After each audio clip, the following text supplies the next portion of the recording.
ശ്രീകൃഷ്ണ ജ്യോതിഷാലയത്തേക്ക് ഏവർക്കും സ്വാഗതം.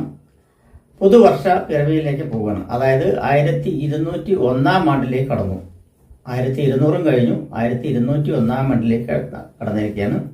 അപ്പോൾ പുതുവർഷം പിറക്കുന്നത് 2025 ആഗസ്റ്റ് 17 തീയതിയാണ്.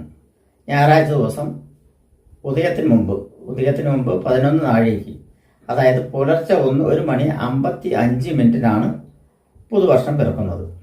കാർത്തിക നക്ഷത്രത്തിലാണ് പുതുവർഷം വരുന്നത്. കാർത്തിക നക്ഷത്രം ഇടവക്കൂറാണ്. ഇടവക്കൂറിലാണ് പുതുവർഷം വരുന്നത്.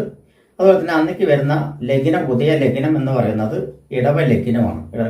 ഇടവലഗ്ന സമുച്ചയത്തിൽ ചിങ്ങരവി സംക്രമം, ചിങ്ങ രാശിയിലേക്ക് രവി പ്രവേശിക്കുക എന്നാണ്, സൂര്യൻ പ്രവേശിക്കുന്നു എന്ന് പറയുന്നത്. അപ്പൊ ചിങ്ങരവി സംക്രമം, ചിങ്ങമാസം പിറക്കുന്നു, പുതുവർഷം പിറക്കുന്നു. അങ്ങനെയുള്ള സമയത്ത് ചിന്തിക്കുമ്പോൾ ലഗ്നം വരുന്നത് ഇടവ ലഗ്നം തന്നെയാണ്. ലഗ്നത്തിന്റെ 2ാം ഭാവത്തിൽ വ്യാഴം തെളിഞ്ഞു നിൽക്കുന്നുണ്ട്. അതുപോലെ തന്നെ ലഗ്നാധിപൻ തന്നെ ധനകുടുംബ സ്ഥാനമായ 2ാം ഭാവത്തിൽ നിൽക്കുന്നത് നല്ലത് തന്നെയാണ്. 3ാം ഭാവത്തിൽ ബുധൻ, 4ാം ഭാവത്തിൽ സൂര്യനും കേതുവും, 5ാം ഭാവത്തിൽ ചൊവ്വ, 10ൽ രാഹു, 11ൽ ശനിയാണ് നിൽക്കുന്നത്. അപ്പോൾ ശനിയും വ്യാഴവും അനുകൂല സ്ഥാനത്ത് നിൽക്കുന്നത് അത് വളരെ ഉചിതപരമായിട്ടുള്ള ഒരു തന്നെയാണ്. അപ്പോൾ മലയാള വർഷപ്പിറപ്പ് ഏകദേശം ഭൂമിയെ സംബന്ധിച്ചിടത്തോളം കാലം ഭൂമിയിൽ ജീവിക്കുന്ന ജീവജാലങ്ങൾ മനുഷ്യർക്ക് സംബന്ധിച്ചിടത്തോളം വളരെ ഗുണകരമായിട്ടുള്ള ഒരു കാര്യം തന്നെയാണ്. നമ്മൾക്ക് ഓരോ രാശികൾക്ക് എങ്ങനെയുണ്ടാവും. ചിങ്ങക്കൂറുകാർക്ക് പുതുവർഷത്തിൽ, ചിങ്ങക്കൂറ് മകം, പൂരം, ഉത്തരത്തിന്റെ ആദ്യത്തെ കാൽഭാഗം കൂടി ചേരുന്ന ചിങ്ങക്കൂർ വളരെ വൃത്തിയായിട്ടുള്ള ഒരു സ്വഭാവ രീതിയും അവനവനെ നിലനിർത്തി കൊണ്ടുപോകുന്ന, ഇഷ്ടപ്പെടുന്ന, വ്യത്യാസങ്ങൾ തേടിപ്പോകുന്ന ഒരു സ്വഭാവ രീതിയിലൂടെയായിരിക്കും ഈ വർഷം കടന്നു പോകുന്നത്. അവനവൻ്റെ നിലനിൽപ്പിനും അവനവൻ്റെ യോജിച്ചതുമായിട്ടുള്ള യഥാക്രമം തിരഞ്ഞെടുക്കുന്നതിൽ പ്രത്യേക മിടുക്ക് കാണിക്കാനുള്ള സാധ്യതയുണ്ട്. തൊഴിൽ മേഖലയും അവനവൻ്റേതായിട്ടുള്ള ചിട്ടവട്ടങ്ങളും പ്രത്യേകതരം താല്പര്യങ്ങളും അഭിരുചികളും അവനവന് അനുസരിച്ച അഭിരുചികൾക്കനുസരിച്ച് പെരുമാറൂ എന്ന് നിർബന്ധം പിടിക്കുന്ന ഒരു സ്വഭാവ രീതി ഉണ്ടെങ്കിലും ചില സമയങ്ങളിൽ അത് മാറ്റിയെടുക്കുന്നത് മൂലം തന്ത്രപൂർവപരമായിട്ട് മാറ്റിയെടുക്കുന്നത് മൂലം അതിൽ വിജയം കണ്ടെത്തുവാനുള്ള സാധ്യത കൂടുതലായി കാണുന്നുണ്ട്. നമ്മളുടെ സന്താനങ്ങളുടെ ഭാവിക്കും അവരുടെ വരുംകാലത്തിനുള്ള ഭാവിക്കും വേണ്ടി ചെയ്യുന്ന ചില പ്രവൃത്തികൾ വളരെ ഉത്തമപരമായിട്ട് കണ്ടുവരും. അതുപോലെ പങ്കാളിയുടെ സ്വഭാവം അനുസരിച്ച് നീങ്ങുവാൻ പ്രത്യേകപരമായിട്ട് ശ്രമിക്കും. അതുമൂലം കുടുംബത്തിൽ ഐശ്വര്യം, അഭിവൃദ്ധി നിലനിന്ന് വരുവാനുള്ള സാധ്യതയും ഈ വർഷം പ്രതീക്ഷിക്കാം. ചില ഘട്ടങ്ങളിൽ ചില പ്രത്യേക മാറ്റങ്ങളോടുകൂടി വരുന്ന ചില വ്യത്യാസങ്ങൾ അതിജീവിച്ച് വരുവാനുള്ള ശയനശക്തി അല്ലെങ്കിൽ ആ ഒരു ശക്തി കിട്ടുവാനുള്ള സാധ്യതയുണ്ട്. അത് ഈ മെമ്മറി പവർ മൂലം വരുന്നതാണ്. മെമ്മറി പറഞ്ഞാൽ ബുദ്ധിപരമായിട്ടുള്ള പെരുമാറ്റത്തിലൂടെ വരും എന്നുള്ളതാണ് പറയുന്നത്.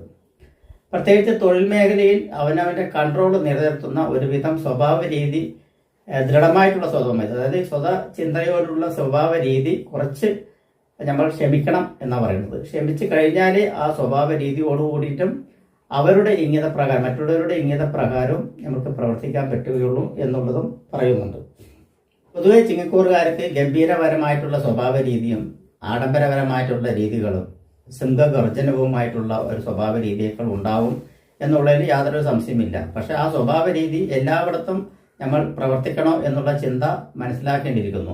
അങ്ങനെയുള്ള സ്വഭാവ രീതികളോടുകൂടി പ്രവർത്തിച്ചു കഴിഞ്ഞാൽ നമ്മൾക്ക് മുന്നേറാനുള്ള സാധ്യതകളുണ്ട്. വിദേശ സംബന്ധമായിട്ടും സ്വദേശ സംബന്ധമായിട്ടും മാറി മറിയുന്ന ഒരു സ്വഭാവ രീതികളുണ്ടാവും.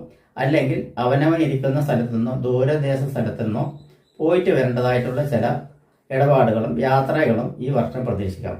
നീണ്ട ദൂര യാത്രയ്ക്ക് പ്രത്യേകപരമായിട്ട് സാധ്യത കൂടുതലായിട്ട് തന്നെ കാണുന്നുണ്ട്.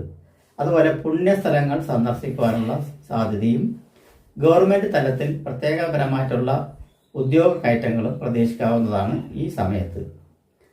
ഗവൺമെന്റ് സംബന്ധമായിട്ടുള്ള മേഖലയിൽ പ്രവർത്തിക്കുന്നവർക്കെല്ലാം സ്ഥാനമാന പദവികളും ഉദ്യോഗ കയറ്റങ്ങളും ഈ വർഷത്തിൽ പ്രതീക്ഷിക്കാം. ചില പ്രത്യേക സാഹചര്യങ്ങളിൽ അനാവശ്യ ചെലവുകൾ വന്നു ചേരുവാനുള്ള സാധ്യതയുണ്ട്. അങ്ങനെ അനാവശ്യ ചെലവുകൾ വരുന്ന വർഷം, അത് ഭീമമായിട്ടുള്ള തുക എവിടെയെങ്കിലും മുടക്കേണ്ട വരുന്ന വർഷം നന്നായി ചിന്തിച്ചിട്ട് വേണം കൈകാര്യം ചെയ്യണമെങ്കിൽ. അങ്ങനെ ചിന്തിച്ച് കൈകാര്യം ചെയ്യുന്ന സമയത്ത് നമ്മൾക്ക് അതിനെ നിയന്ത്രിക്കാൻ പറ്റും എന്നുള്ളത് പറയുന്നത്. പിന്നെ ചില സ്ഥാനഭ്രംശങ്ങൾ വരും എന്നുള്ളൊരു സംശയമില്ല.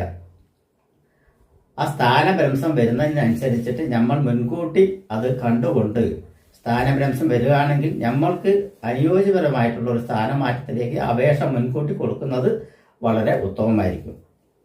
അതല്ലാത്ത പ്രൈവറ്റ് സംബന്ധമായിട്ടുള്ള തൊഴിലെടുക്കുന്നവർക്ക് സ്ഥാനഭ്രംശം, ഈ റൂം വിട്ട് വേറെ റൂം, അല്ലെങ്കിൽ ഈ ജോബ് വിട്ട് വേറെ ഏതെങ്കിലും ജോബ്, അല്ലെങ്കിൽ ബിസിനസ്, ഈ ബിസിനസ് വിട്ട് വേറെ ഒരു ബിസിനസ് എന്ന് ചിന്തിക്കുന്നത് വളരെ തെറ്റാണ്.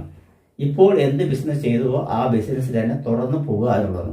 ഒരു സ്ഥാനഭ്രംശത്തിലൂടെ നേട്ടം കൈവരിക്കാം എന്നുള്ളൊരു ചിന്ത മനസ്സിലേക്ക് വരികയാണെങ്കിലും അതിന് മുതിരരുത് എന്നാണ് പറയുന്നത്.